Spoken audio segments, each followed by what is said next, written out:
So it's only been a couple months, but you can still hear it in the back of your head, can't you? This is a pandemic of the unvaccinated. If you don't get the COVID vaccine, you're immoral. Then we found out the COVID vaccine doesn't actually prevent the transmission of COVID. Even Pfizer doesn't deny that. In fact, they knew that, and we know that they knew it because one of the company's executives just made a stunning admission about it. Not beating a dead horse here, it's kind of important. We've got details just ahead.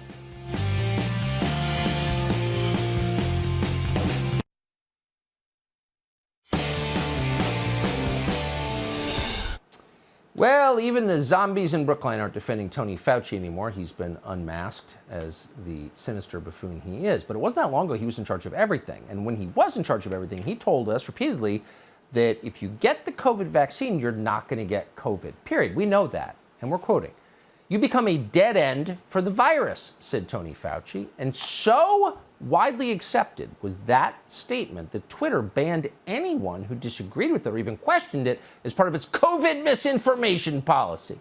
But it soon became clear that that itself was misinformation because, of course, you can get COVID and pass it on if you've had the shot.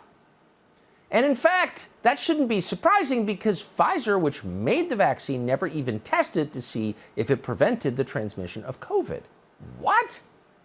You'd think they would know that since Tony Fauci and everyone in the U.S. government and everyone at your kid's school and everyone on television and Morning Joe and all the rest of them knew for a fact, but Pfizer didn't even know. And we know that because Pfizer executive Janine Small answered questions on Monday at the European Parliament, and here's how it went.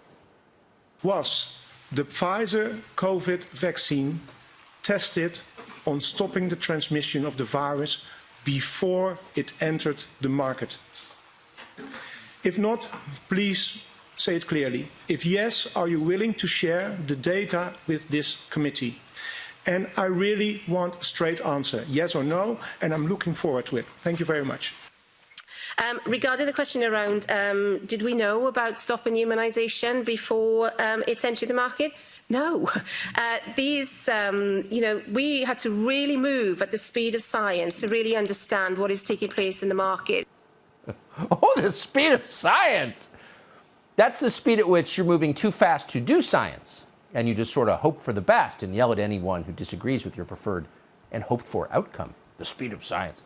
Rob Rose is the man you just saw on tape. He's a conservative member of the European Parliament. He's from the Netherlands, and we are grateful to have him on tonight. Rob, thanks so much for coming on. Did you know the answer to that question when you asked it, and were you shocked by what she said? Well, good evening, Tucker. It really was a special moment. For the first time, Pfizer admitted that the vaccine was not tested on stopping the transmission of the virus when it entered the market. And this has massive implications. Governments pushed millions of people worldwide to get vaccinated by telling them, telling you to do it for your grandmother. And they tricked perfectly healthy young people into taking this jab using false arguments. And they used big words such as antisocial to sow an immense hatred against people who refuse to comply with the government's wishes. And even worse, many governments, including mine, actually introduced so-called COVID passports. These passports made access to parts of society conditional. Those who did not wish to get vaccinated lost that access, not being able to visit a restaurant or a gym, all in the name of public health. Our governments love to talk about institutional discrimination, but this was real institutional discrimination. Yes. In many countries, like the US and Italy, vaccine mandates were introduced for certain professions. Many people lost their job, their livelihood, their business, because they stood by their principles. Austria even had a lockdown for the unvaccinated because of this reason. The government literally imprisoned people within their own homes. All of this was based on the idea that vaccination helps prevent the spread of the virus. Otherwise, why should people out of society? But this has now proven to be a big lie. Even the president of for international development market of Pfizer now admits that there was no scientific basis to say vaccination would stop the transmission of the virus. And I find this one of the biggest scandals of our time. The politicians responsible for this will be angry that people are looking back at this time, but I won't forget what they did to millions of people.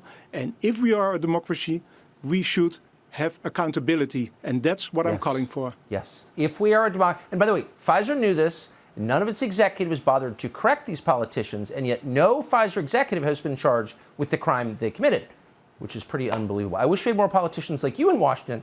Rob Rose, thank you for coming on tonight. We are really grateful. Thank you very much. Have a good evening. Thank you. So Biden announced at a fundraiser the other night, not to you, not on television, but to his donors.